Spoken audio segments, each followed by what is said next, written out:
They said an Omega was good for nothing but scrubbing the mud off a superior's boot. They told Seraphina Cross that looking the Alpha in the eye was a death sentence. But when 50 of the most elite high-born she-wolves failed the Blackwood trials, shattered by the sheer pressure of Alpha Declan's dominance, the pack was left without a queen. The council demanded a match. The Alpha demanded a warrior. No one expected the girl who washed the floors to step forward, and no one expected her to be the only one left standing when the dust settled. This isn't just a romance. This is a story of vengeance, bloodlines, and the brutal reality of power. Welcome to the Blackwood trials. The sound of retching echoed off the high, vaulted ceilings of the great hall. It was a sound Declan Sterling was becoming intimately familiar with. He sat on the obsidian chair at the head of the room, his posture relaxed, almost bored, though his eyes grey like a winter storm were anything but. He watched as Lydia Van Doren, the daughter of the Southern Pax Beta, and a woman who had spent 3 hours bragging about her pedigree, was currently on her knees, emptying the contents of her stomach onto the polished marble floor. "Pathetic," Declan murmured. He didn't shout. He didn't growl. He simply spoke with the quiet, crushing weight of an Alpha Prime who had lost his patience 3 months ago. A murmur went through the gathered crowd. The council members seated in the shadows of the gallery shifted uncomfortably. They had promised him the Van Doren girl was the one. They claimed she had the mental fortitude to withstand his aura. Clearly, they had lied. Again. "Get her out of here," Declan signaled to the guards with a flick of his wrist. "And send the bill for the cleaning to her father. I won't have my pack's funds wasted on bleaching vomit out of imported stone." Lydia was dragged away, sobbing, her mascara running in black streaks down a face that had been flawless when she walked in. Now she looked broken. That was the thing about the Sterling aura. It didn't just suppress other wolves. It forced them to confront their own inadequacies. If you were weak, Declan's presence made you feel like you were suffocating. If you were insecure, his gaze made you feel transparent. Only a true Luna, an equal, could stand beside him without crumbling. And so far, 23 women had crumbled. "Alpha Sterling," Elder Thomas spoke up, his voice trembling slightly as he stepped from the shadows. He was an old wolf, greying at the temples, wearing a suit that cost more than most families in the pack earned in a year. That was the last candidate on the approved list. Declan stood up. The movement was fluid, predatory. The room went silent. The air pressure seemed to drop. "Approved list," Declan repeated, tasting the words like spoiled meat. He walked down the steps of the dais, his dress shoes clicking rhythmically. "You bring me socialites, Thomas. You bring me women who know how to host a gala and which fork to use for a salad. We are on the brink of war with the Rouge Alliance in the east. I do not need a party planner. I need a partner who won't break when the first drop of blood hits the floor. But tradition dictates. Tradition is why we are weak." Declan's voice rose, cracking the air like a whip. "Tradition says I must marry a high-born female. But look at them." He gestured to the empty spot where Lydia had been. "They are fragile, they are pampered, and they are useless to me." He stopped in the center of the hall, running a hand through his dark hair. He was tired. His wolf, a massive beast residing in his psyche, was pacing, agitated. The lack of a mate was physically painful for an alpha of his power level. It was like living with a constant migraine that only intensified when he was alone. "Open the trials," Declan said, turning his back on the elder. "Sir, you heard me? Open the trials to the general public. No bloodline requirements, no status checks. Any female of age within the Blackwood territory can enter." But Alpha, Thomas sputtered, his face turning a blotchy red. That implies even Omegas could enter commoners' servants. Declan stopped. He turned his head slightly, looking over his shoulder. A cruel smile played on his lips.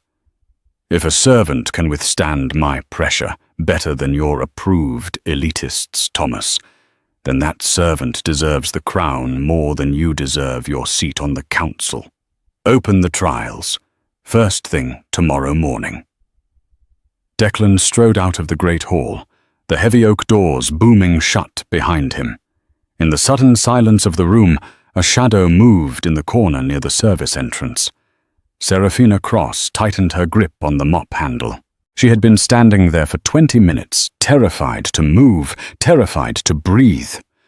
She was an Omega, the lowest of the low. In the Blackwood pack, Omegas weren't just workers. They were ghosts. They were expected to be unseen, unheard, and grateful for the scraps they were thrown. She looked at the spot on the floor where Lydia had been sick. It was Sarah's job to clean it. It was always Sarah's job to clean up the mess the high-born wolves made. She dipped the mop into the bucket, the grey water swirling. Her hands were raw from the chemicals, her uniform a size too big hanging off her slender frame. She had heard the Alpha's words clearly. Any female. Sarah didn't want power. She didn't want the fancy clothes or the jewels. She wanted out. She wanted to escape the debt her parents had left her with when they died, a debt the council held over her head to keep her enslaved in the pack house. If she entered the trials, she wouldn't win. She knew that. But the rules of the trial stated that any participant who made it past the first round was granted a boon of consideration. Usually people asked for money or a better job title. If she could just pass the first round, if she could just stand up for 10 minutes, she could ask for her freedom. Sarah looked up at the empty obsidian throne. Her heart hammered against her ribs, a frantic bird in a cage. Just 10 minutes, she whispered to herself. The line for the public trials stretched out the door of the administrative wing and wound its way into the courtyard. Despite the rain, a cold, miserable drizzle that turned the packlands into a mud pit, hundreds of women had shown up. Most were deluded. Sarah could smell their anxiety and their cheap perfume from 50 yards away. There were shopkeepers' daughters, nurses, lower-tier warriors, and even a few confident betas who thought they had a shot.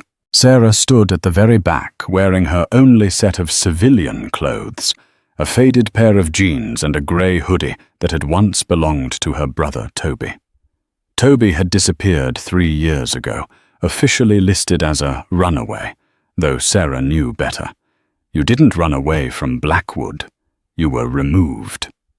Name? The clerk at the registration desk didn't even look up. It was a beta male named Greg, a man who derived a sick amount of pleasure from minor bureaucratic power.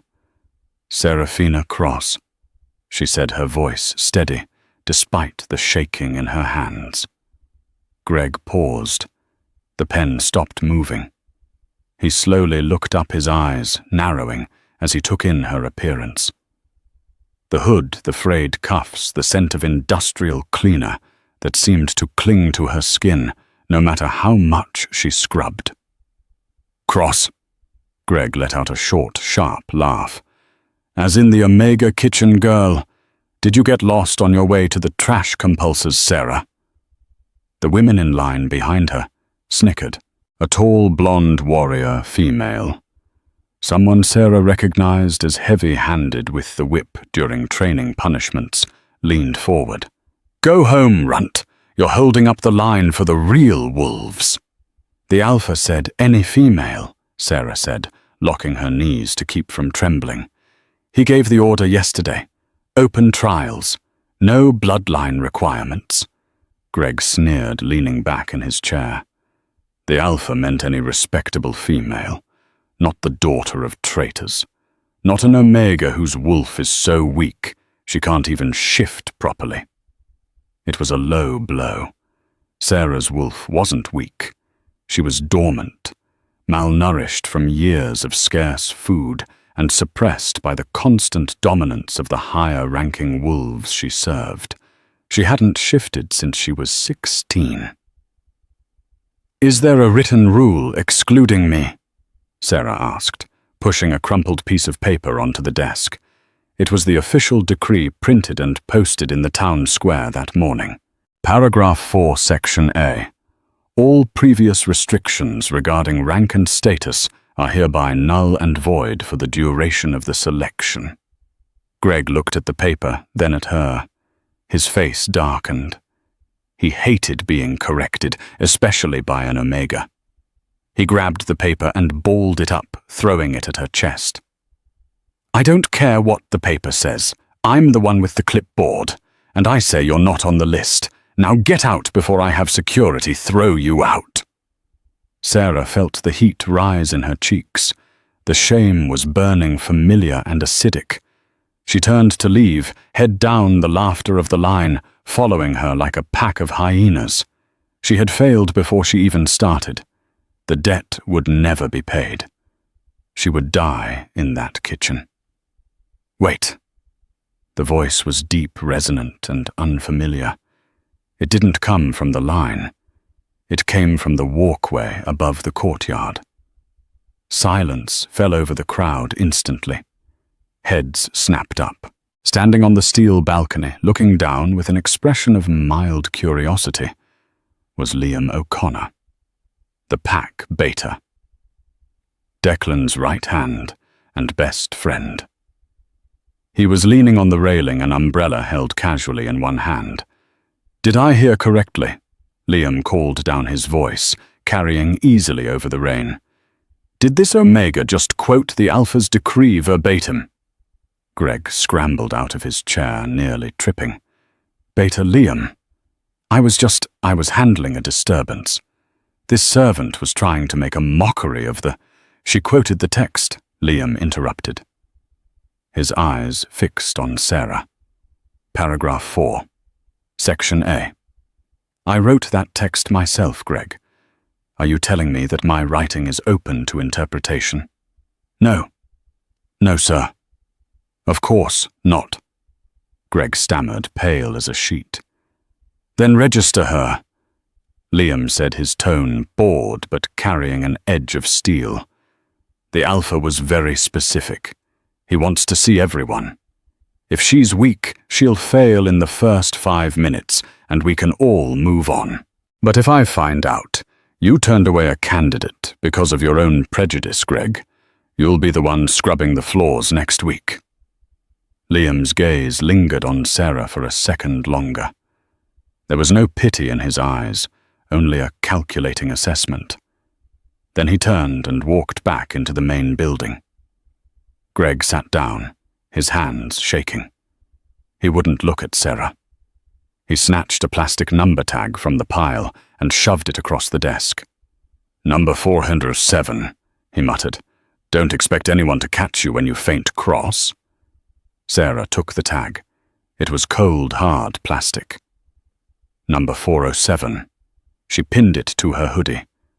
The rain was soaking through her clothes, chilling her to the bone, but a small fire had lit in her chest. They expected her to faint. They expected her to be crushed. She walked toward the holding area, the heavy double doors of the gymnasium looming ahead. Inside, the air was already thick with pheromones and tension. As she entered, she saw them. The competition. Women in designer athletic gear. Women with muscles honed by expensive trainers. Women with teeth already bared. Sarah moved to the corner, making herself small. She closed her eyes and took a deep breath. "Just 10 minutes," she repeated. "Survive the pressure. Get the boon. Get out." She didn't know that on the other side of the two-way mirror overlooking the gymnasium, Alpha Declan Sterling was watching. "That's the one?" Declan asked, holding a glass of amber whiskey. "That's her," Liam replied, standing beside him. "The one the clerk tried to bounce. Parents were the Crosses, the ones involved in the Treasury scandal 10 years ago." Declan studied the small figure in the grey hoodie huddled in the corner. She looked like a stiff breeze would knock her over. "She looks like a victim, not a Luna." "She quoted your law back to the clerk while surrounded by 30 hostiles," Liam noted. "She didn't run. She stood her ground." Declan took a sip of his drink, his eyes narrowing. "Standing your ground against a clerk is one thing, Liam. Standing your ground against me is another." He set the glass down. "Let's begin the culling." The gymnasium doors slammed shut with a finality that echoed in the marrow of Seraphina's bones. The sound was followed by the metallic clank of heavy deadbolts sliding into place. 407 women stood in the cavernous space. The air was already stifling, a cocktail of expensive perfumes, sweat and fear. They were arranged in rows like soldiers, though most of them looked like they were dressed for a fashion shoot rather than a survival test. Sarah stood in the back row, her scuffed sneakers squeaking faintly on the polished wood. She kept her head down, staring at the heels of the girl in front of her, a redhead wearing Lululemon gear that probably cost more than Sarah's entire life's earnings. "Listen closely." Beta Liam's voice boomed over the PA system.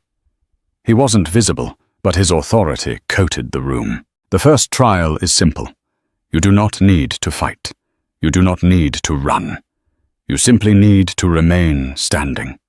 A ripple of confused whispers moved through the crowd. "Just stand there, that's it." "Do not move," Liam continued. "Do not speak, and do not kneel unless you wish to forfeit. The trial begins now." The lights in the gym cut out, plunging them into near darkness. The only illumination came from the high windows, where the grey, rainy daylight filtered through like dirty water. Then the temperature in the room plummeted. At the front of the room, a side door opened. A single figure walked in. Alpha Declan Sterling didn't walk. He stalked. He moved with a predator's grace, his shoulders broad, his suit jacket discarded sleeves of his white dress shirt rolled up to reveal forearms corded with muscle. He didn't speak. He simply released the leash on his wolf. Usually an alpha projects their aura to command or to protect. It feels like a warm blanket or a stern hand on the shoulder. But Declan's aura was a weapon. It hit the room like a physical shockwave. Sarah gasped. The air punched from her lungs. It felt as if gravity had suddenly doubled.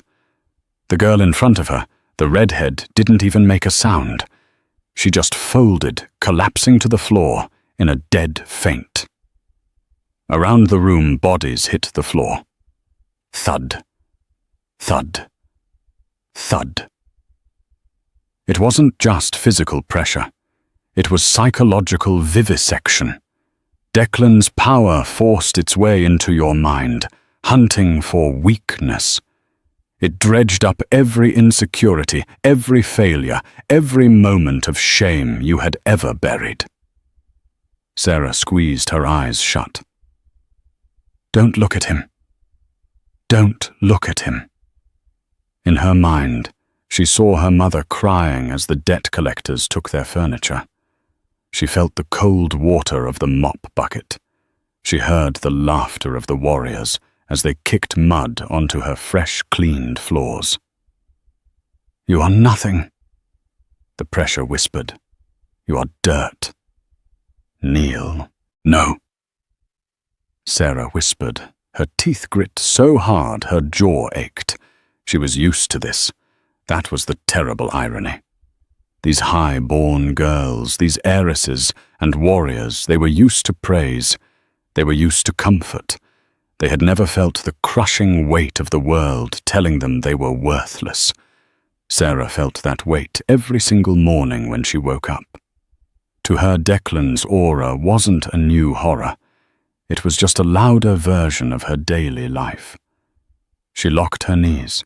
She dug her fingernails into her palms until the skin broke, using the sharp sting of pain to anchor herself. 10 minutes. Just 10 minutes. 5 minutes passed. The gym was a landscape of fallen bodies. Of the 400 women, only about 50 remained standing. The sound of weeping filled the dark space. Declan began to walk through the rows of the fallen. He stepped over unconscious women without a glance, his eyes glowing a luminous, terrifying violet in the gloom. He stopped in front of a tall, athletic woman, Celeste Vance, the daughter of the Gamma. Celeste was trembling, sweat pouring down her face, but she was standing.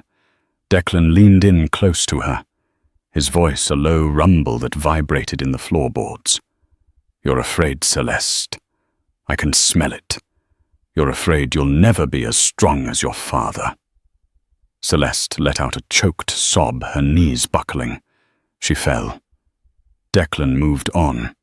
He was culling the herd, picking them off one by one, targeting their specific fears. He moved toward the back of the room, toward Sarah. She felt him approaching before she saw him. The air grew colder. The scent of him, ozone pine, and something metallic like blood filled her nose. Her wolf, usually so dormant, Sarah thought it was dead, whined in the back of her mind. "Submit," her wolf pleaded. "Show your throat. He will kill us." "Quiet," Sarah ordered her internal beast. "We need the boon." Declan stopped directly in front of her. Sarah was small, barely 5'4". Declan towered over her, well over 6 feet. His presence was overwhelming. He blocked out the light, the world, the air. "Number 407, Declan said. His voice wasn't loud, but it hit her like a physical blow. "The Omega." Sarah didn't speak. She stared at the button on his shirt, refusing to meet his eyes. Eye contact with an alpha was a challenge. A challenge meant death. "Look at me," he commanded. Sarah's heart hammered a frantic rhythm against her ribs. Slowly, painfully, she lifted her chin. She looked into the violet fire of his eyes. The pressure spiked. It was agonizing. It felt like her skull was being crushed in a vice. He was pushing against her mental shields, demanding entry, demanding submission. He wanted her to kneel. He needed her to kneel. "Why are you here, little ghost?" he murmured, tilting his head. "Do you think you can be queen?" "No," Sarah rasped. Her voice was thin, reedy. Declan's brows furrowed slightly. He wasn't used to honesty. "Then why do you stand when your betters have fallen?" "Because—" Sarah sucked in a ragged breath, fighting the black spots dancing in her vision. "Because I have nothing left to lose. They fall because they are afraid to lose their pride. I have no pride left to lose, Alpha. You cannot break what is already broken." Silence stretched between them. Thick, heavy, dangerous. For a moment, Sarah thought he would kill her.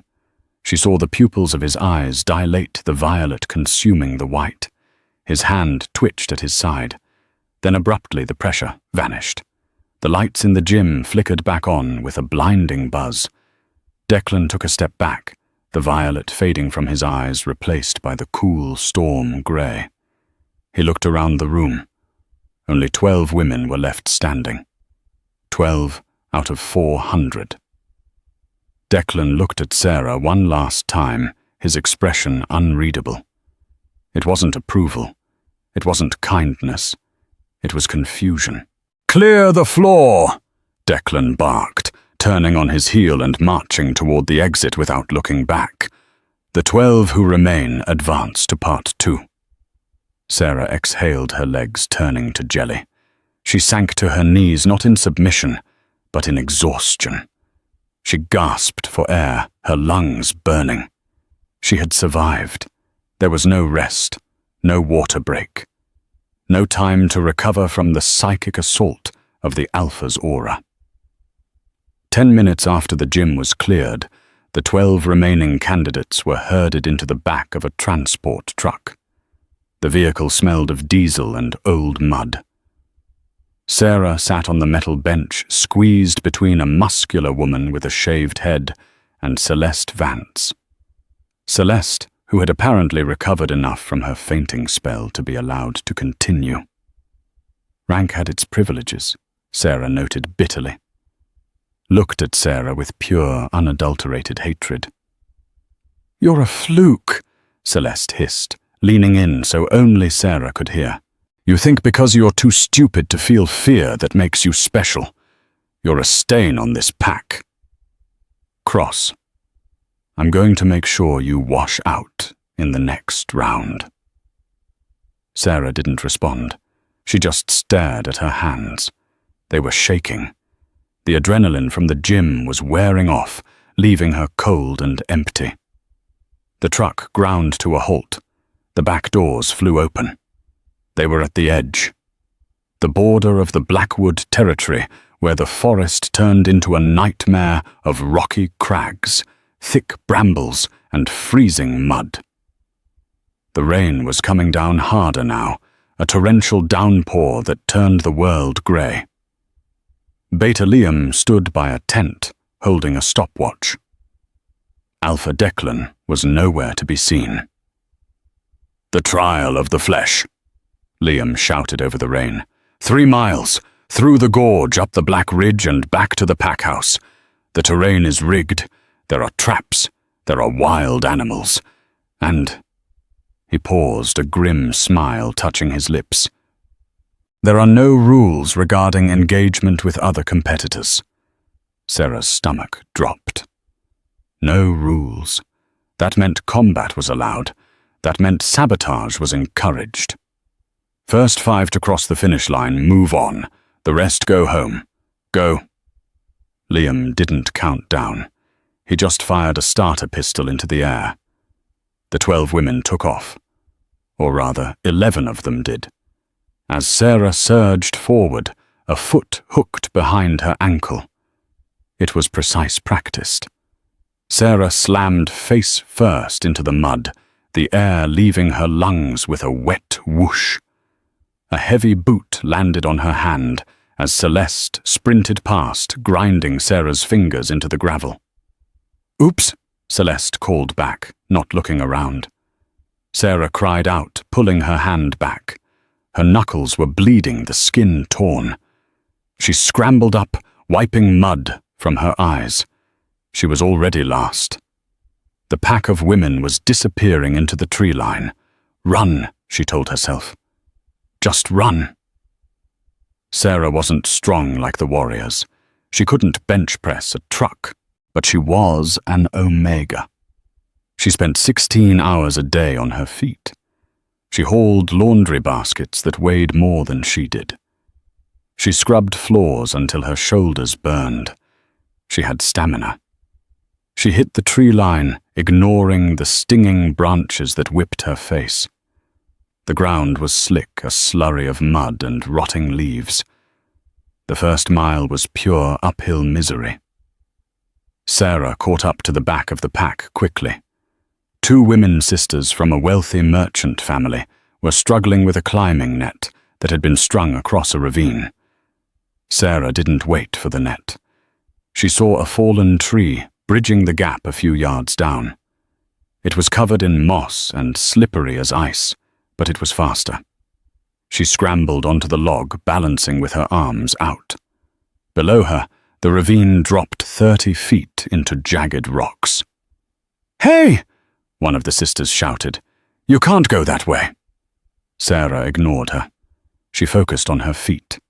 Step, slide, step, Jump. She landed on the other side, rolling to absorb the impact. She was now in 9th place. The second mile was the trap zone. Sarah heard the snap of a tripwire before she saw it. Ahead of her, a girl named Marla screamed as a net hoisted her 10 feet into the air, leaving her dangling like a caught fish. Sarah slowed down. She lowered her center of gravity, moving like a cat. Her omega instincts, the ones that made her hyper-aware of danger in the pack house so she could avoid angry superiors, were firing on all cylinders. Tripwire there. Pitfall there.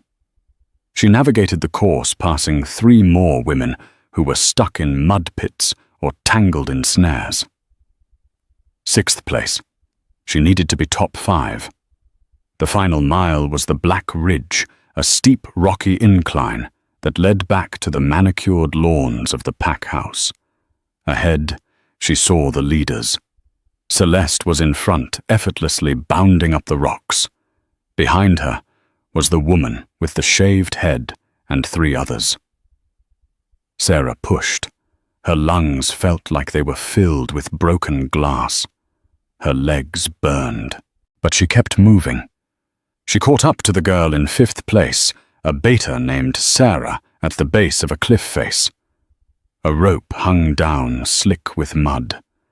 Sarah grabbed the rope and started to pull herself up. Sarah grabbed the bottom of the rope. "Get off!" Sarah kicked out her boot, catching Sarah in the shoulder. Sarah grunted, sliding back. She looked up. The cliff wasn't smooth. There were handholds in the rock. She didn't need the rope. She'd spent her childhood climbing the library shelves to hide from the bullies. Sarah attacked the rock face, jamming her fingers into crevices, hauling her body weight up. She was lighter than Sarah, faster. She crested the top of the cliff just as Sarah was pulling herself over the edge. They were neck and neck. The finish line was 100 yards away across a flat, muddy field. Celeste had already crossed. She was standing by the tent, wrapped in a towel, drinking water. Sarah sprinted. She forced every last ounce of energy into her legs. Sarah was bigger, stronger. She tried to shoulder check Sarah, to knock her off stride. Sarah anticipated it. When Sarah lunged, Sarah didn't push back. She dropped. She slid on her knees through the mud, ducking under Sarah's arm. Sarah stumbled off balance. Sarah scrambled back to her feet and lunged for the line. She crossed it. She collapsed into the mud, heaving, retching. "Time!" Liam yelled. Sarah lay on her back, the rain washing the mud from her face. She stared up at the grey sky. "Get up, Omega." The voice was cold. Sarah rolled over. A pair of pristine black boots stood inches from her face. She looked up. Alpha Declan was standing over her. He wasn't looking at Celeste. He wasn't looking at the other winners. He was looking at her. He crouched down, ignoring the mud that coated the hem of his expensive coat. He reached out and grabbed her hand, the one Celeste had stomped on. It was swollen purple and bleeding. "You're injured," he stated. "I'm fine," Sarah wheezed, trying to pull her hand back. Declan didn't let go. His grip was iron, but his touch was surprisingly gentle. He ran a thumb over her bruised knuckles. A spark, a tiny electric jolt shot up Sarah's arm. Declan froze. His eyes widened slightly. He felt it too. He looked at her hand, then at her face. The disdain was gone, replaced by a sharp, intense curiosity. "You fight dirty Seraphina Cross," he said softly. "I fight to survive Alpha," she replied, her voice shaking but defiant. Declan stood up, releasing her hand. He turned to the medics standing nearby. "Heal her," he ordered, "and get her clean clothes. She looks like a drowned rat."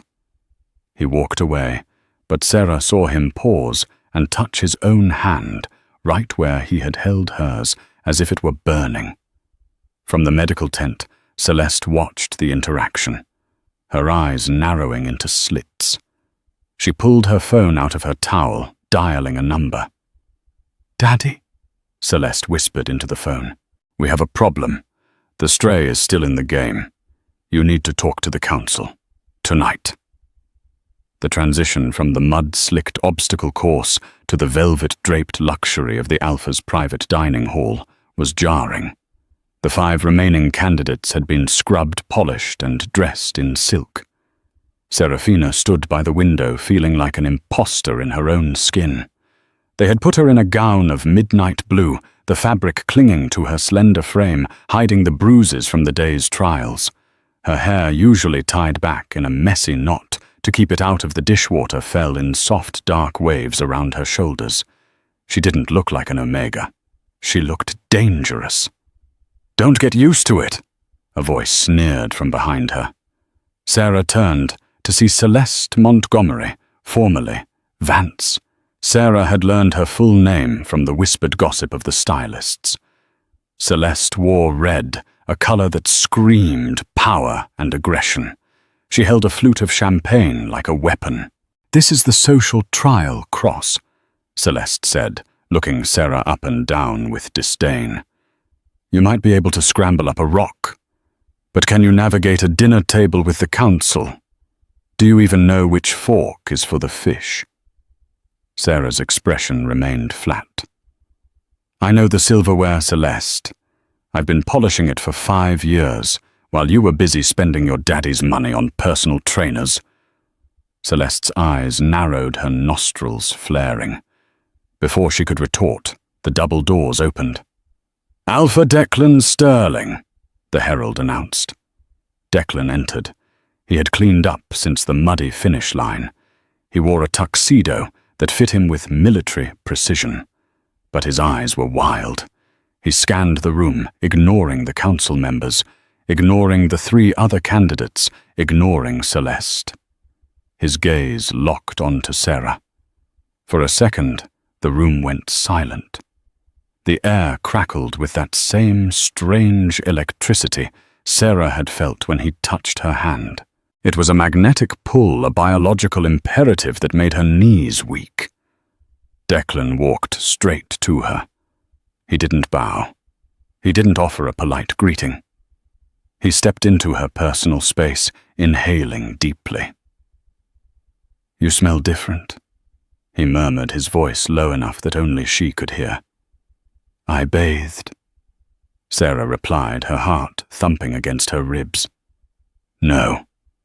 Declan shook his head, his eyes searching hers. "It's not the soap. The scent of dust and bleach is gone. Underneath it you smell like rain, like ozone." "Alpha Sterling, Councilman Montgomery." Celeste's father interrupted loudly, stepping between them. He was a large man with a thick neck and eyes that held no kindness. "Shall we be seated?" The blood resonance ceremony must be performed before the main course. Declan's jaw tightened. He looked at Montgomery with cold fury for the interruption, but he stepped back. "Fine. Sit." The dinner was a battlefield. Every question directed at Sarah by the council was a trap. "What is your opinion on the border trade tariffs? How would you handle a dispute between the Gamma and the Delta lineages?" To their shock, Sarah answered. She didn't have a formal education, but she had ears. Servants were invisible. She had spent years dusting the library while the council argued strategy. She had poured wine while they plotted. She knew more about the Pack's politics than half the men at the table. When she corrected Elder Thomas on the specifics of the grain import tax, a stunned silence fell over the table. Declan hid a smile behind his wine glass. Ideally, he should have been annoyed by an Omega speaking out of turn. Instead, he felt a vicious surge of pride.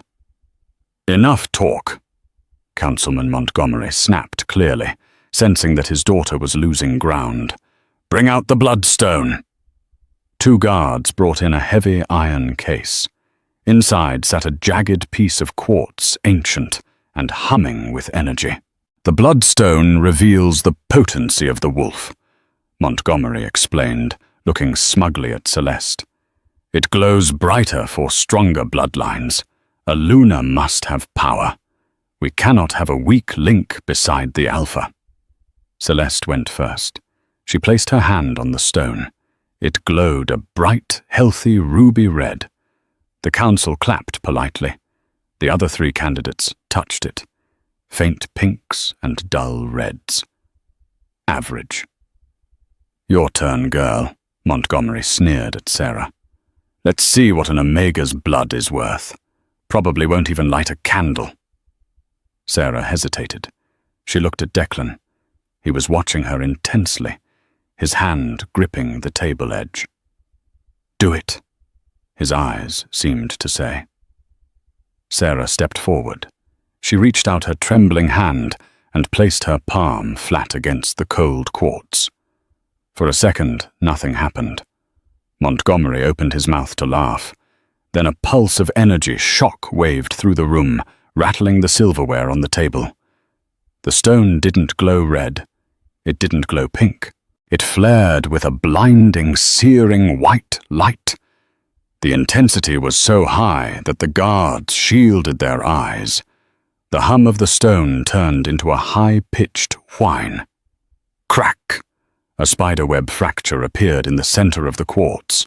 Sarah yanked her hand back, gasping.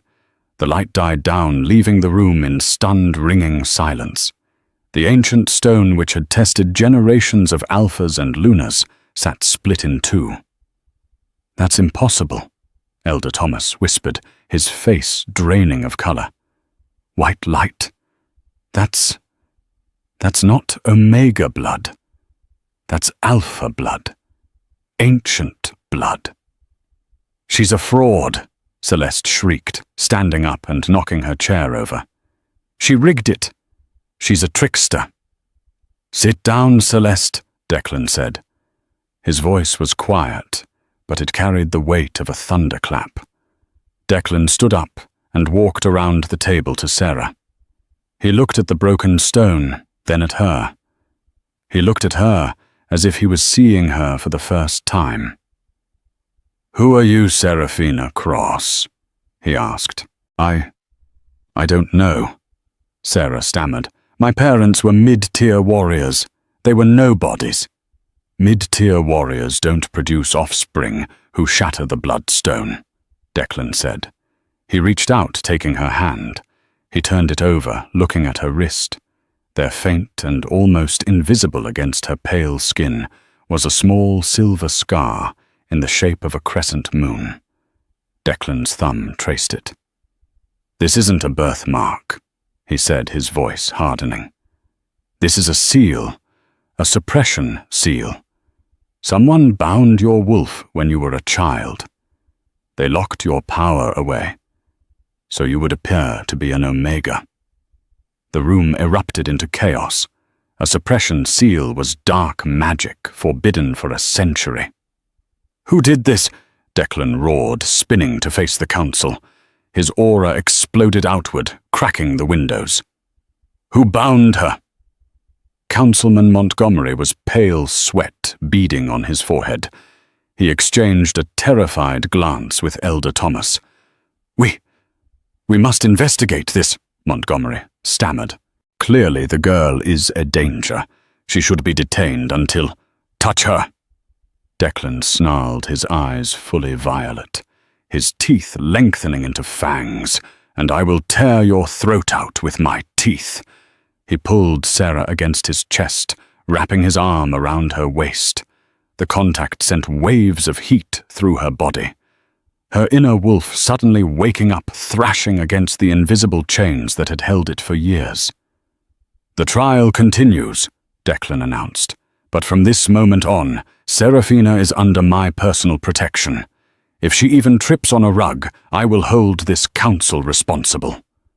He swept her out of the room, leaving the shattered stone and the shattered hierarchy of the pack behind them.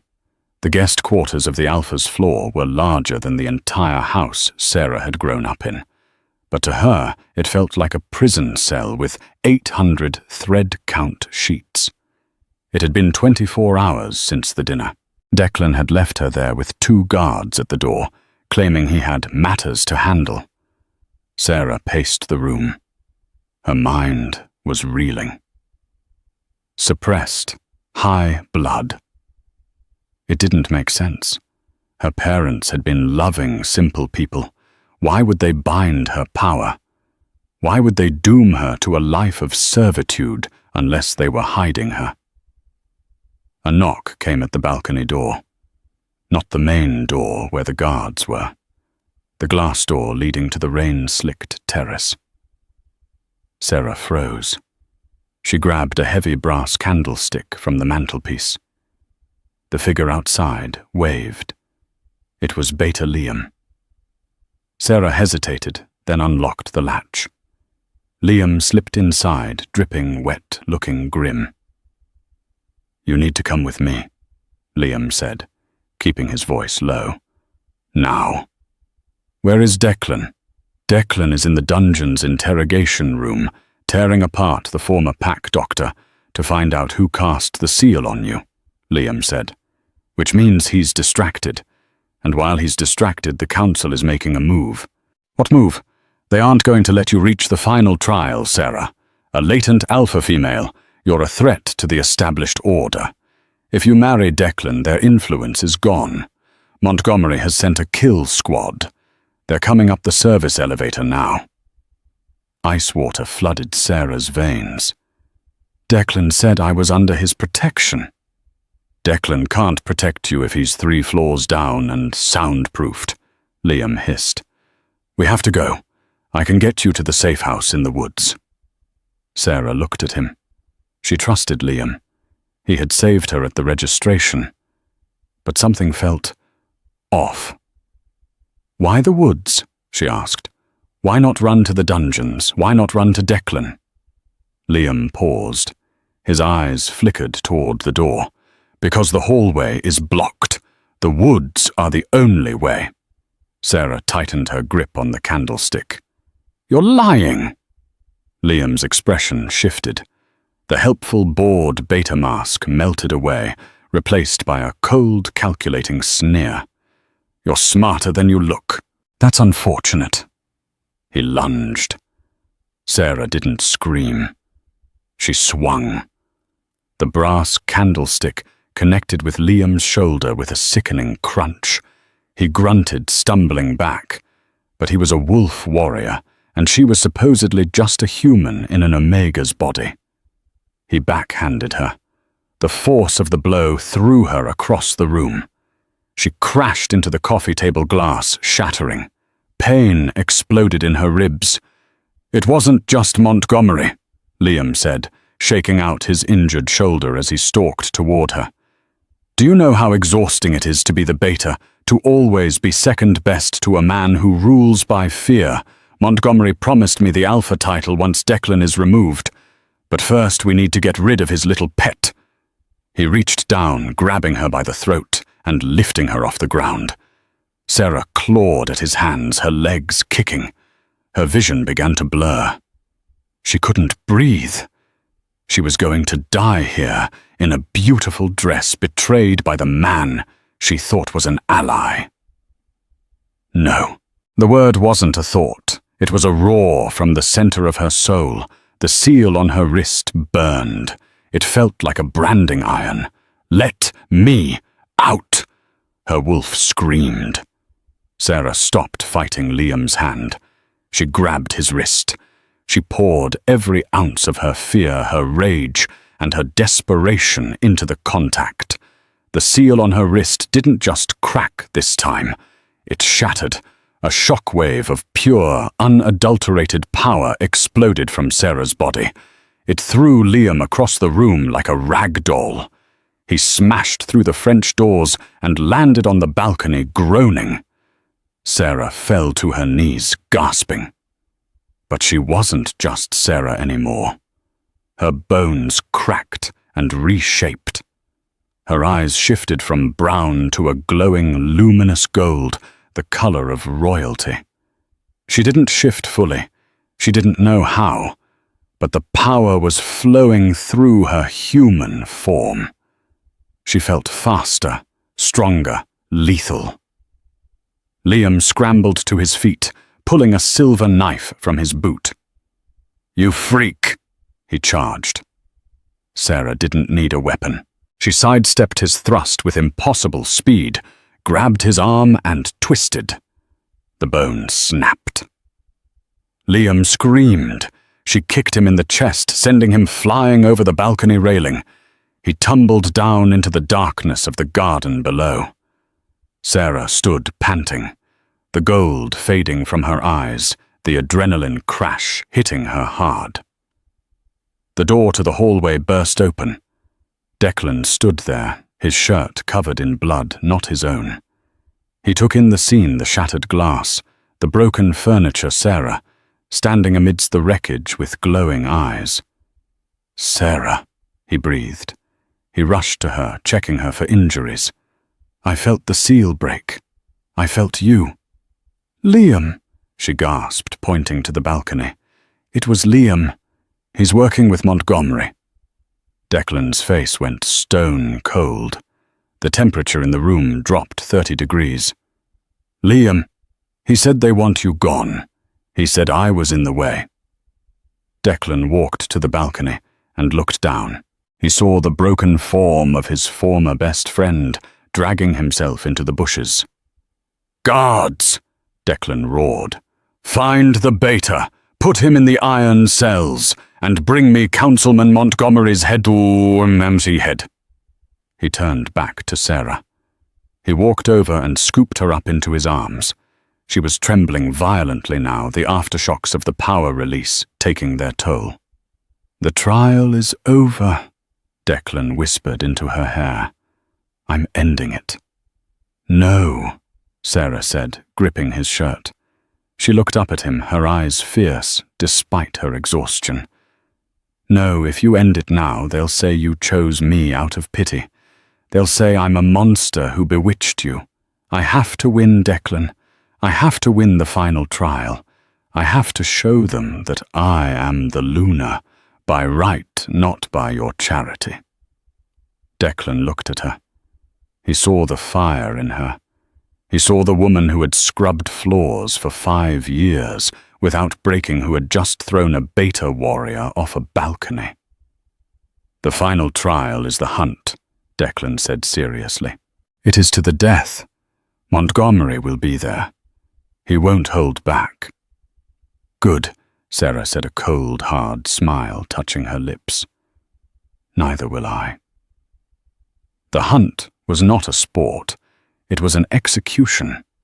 The arena was the entirety of the dense ironwood forest, enclosed by a shimmering barrier of magic. Councilman Montgomery did not wait for the signal. He shifted immediately, a massive, scarred timber wolf with fur the color of dried mud. Beside him, Celeste shifted into a sleek, reddish-brown wolf. They had one goal: kill the Omega before she could shift. Sarah stood in the clearing barefoot, wearing a simple white tunic. She could hear the heavy paws thundering toward her. She could smell their bloodlust. Declan watched from the high ridge, his knuckles white as he gripped the railing. By ancient law, he could not intervene. He had to watch the woman he loved face a firing squad of claws and teeth alone. Montgomery broke through the tree line, a growl ripping from his throat that shook the leaves. He launched himself at Sarah Jaws, gaping wide to crush her skull. Sarah didn't run. She didn't flinch. She closed her eyes and pulled. The air in the clearing vanished. A shock wave of pure golden light exploded outward, knocking Montgomery out of the air mid-leap. When the light faded, the Omega was gone. In her place stood a creature of myth, a white wolf. She was massive, larger than Montgomery, larger even than Declan. Her fur was white as pristine snow, and her eyes burned with the golden fire of the first lines. The pack watching from the screens in the stadium went dead silent. A white wolf hadn't been born in 300 years. It was the mark of the supreme Luna. Montgomery scrambled up, fear replacing the rage in his scent. He snapped at Celeste, ordering her to flank. But Celeste was frozen, whining her belly low to the ground. Her instincts told her to submit. Montgomery roared and charged again. He was fighting for his life now. Sarah met him head-on. She didn't use tricks. She used brute, terrifying power. She caught Montgomery's horse, her neck in her jaws, her teeth sinking into the thick fur. She didn't bite down to kill. She bit down to dominate. She slammed the massive male wolf into the earth with enough force to crack the bedrock. Montgomery thrashed, snarling, but Sarah's weight was absolute. She let out a roar that echoed across the entire territory, a sound that made every wolf within 10 miles instinctively drop to their knees. Submit. The command wasn't spoken. It was a psychic hammer blow. Montgomery went limp. He bared his throat. The ultimate surrender. Sarah released him. She turned to Celeste. The girl was already on her back paws in the air, whimpering. Sarah shifted back. She stood naked amidst the ruined earth. The white tunic shredded her body, glowing with the residual energy of the shift. Declan was there in a heartbeat, vaulting the barrier and wrapping his heavy coat around her. He fell to his knees before her, not as her lover, but as her subject. "My queen," Declan whispered, pressing his forehead to her hand. The council members who had mocked her, the warriors who had muddied her flaws, the clerk who had tried to deny her entry, they all watched in terrified awe. The coronation took place 3 days later. Sarah didn't wear a dress of silk or diamonds. She wore a gown of simple white velvet. When Declan placed the obsidian crown on her head, it didn't just signify a marriage. It signified a revolution. Montgomery and Liam were exiled to the wastelands. The pack laws were rewritten. The Omegas were given a voice, a wage, and dignity. As Sarah stood on the balcony of the pack house, looking out over the thousands of wolves cheering her name, she felt Declan's hand slip into hers. "They aren't cheering for the power you know," Declan said softly, looking at her with adoration. "What are they cheering for?" Sarah asked. "They're cheering because the girl who cleaned the floors just proved that the crown doesn't belong to the one with the best bloodline." Declan smiled. "It belongs to the one with the strongest heart." Sarah squeezed his hand. The ghost was gone. The queen had risen. And that is the legend of Seraphina Cross. In a world that told her she was nothing, she found the strength to become everything. Her story reminds us that true power isn't about where you start. It's about how hard you're willing to fight to change your ending. We've all felt like the underdog. We've all had doors slammed in our faces or been told we aren't qualified enough. But just like Sarah, sometimes the thing that holds you back is the very thing that makes you powerful when you finally break the chains. What did you think of the twist about her lineage? Do you think Liam deserved a second chance, or was exile too good for him? Let me know in the comments below. I read every single one. If you enjoyed this story of revenge, romance, and rising from the ashes, please smash that like button. It really helps the channel grow and lets me know you want more stories like this. Don't forget to subscribe and hit the notification bell so you never miss a new episode of the Werewolf Chronicles. Share this video with a friend who needs a reminder that they are stronger than they think. Thanks for watching, and I'll see you in the next story.